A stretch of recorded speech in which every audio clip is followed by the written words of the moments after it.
शाही पनीर। हाय फ्लेमवर पॅन मध्ये 1 चमचा तेल आणि 1 चमचा बटर टाकूया।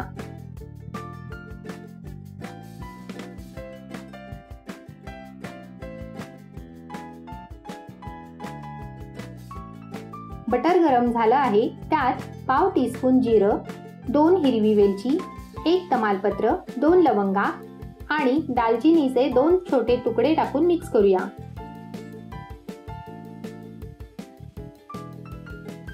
आता 2 मध्यम आकाराचे चिरलेले कांदे, 2 हिरव्या मिरच्या, 8 ते 10 लसणाच्या पाकळ्या आणि 1 इंच आलं टाकून मिक्स करूया। कांदा सॉफ्ट होईपर्यंत शिजवूया। आता ह्यात 4 मीडियम साईजचे चिरलेले टोमॅटो, 10 ते 12 काजू आणि चवीनुसार मीठ ऍड करूया। मिठामुळे टोमॅटो लवकर शिजतात। नीट मिक्स करूया।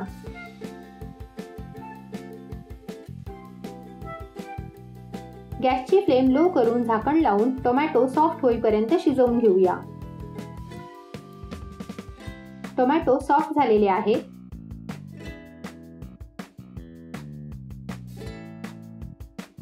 ह्यात अर्धा टीस्पून हळद, 1 टीस्पून धणे-जिरं पावडर, अर्धा टीस्पून गरम मसाला आणि 1 टीस्पून किचन किंग मसाला टाकून मिक्स करूया।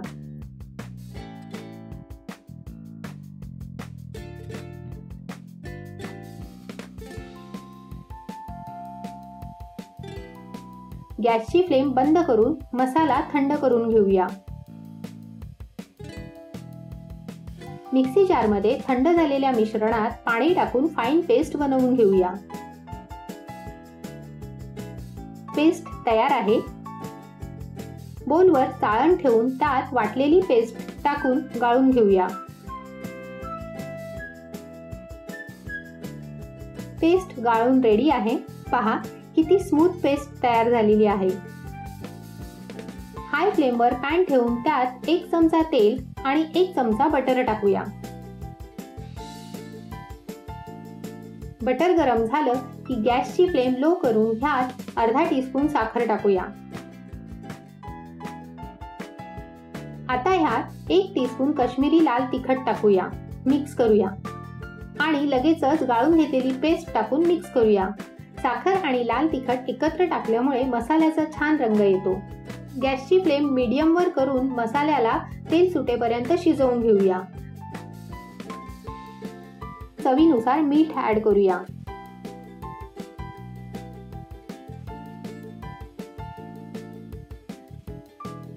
मसाल्याला तेल सुटलेलं आहे।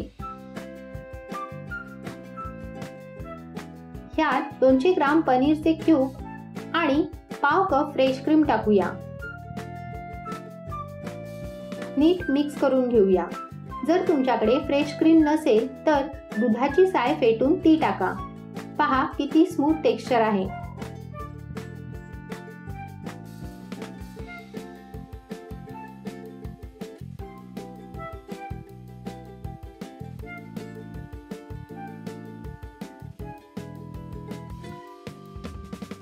आता ह्यात 1 टीस्पून कसुरी मेथी क्रश करून टाकूया आणि मिक्स करून घेऊया।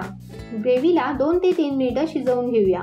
ग्रेव्ही जास्त शिजवू नका, नाहीतर पनीर हार्ड होईल।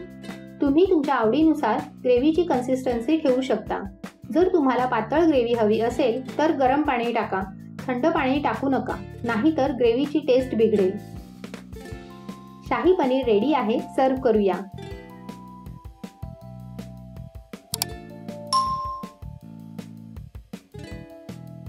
तुम्ही ही रेसिपी जरूर ट्राय करा आणि कशी झाली होती हे कमेंट करून सांगायला विसरू नका।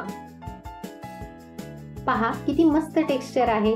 तुम्हाला जर ही रेसिपी आवडली असेल तर व्हिडिओला लाईक, शेअर आणि चॅनलला सबस्क्राईब जरूर करा।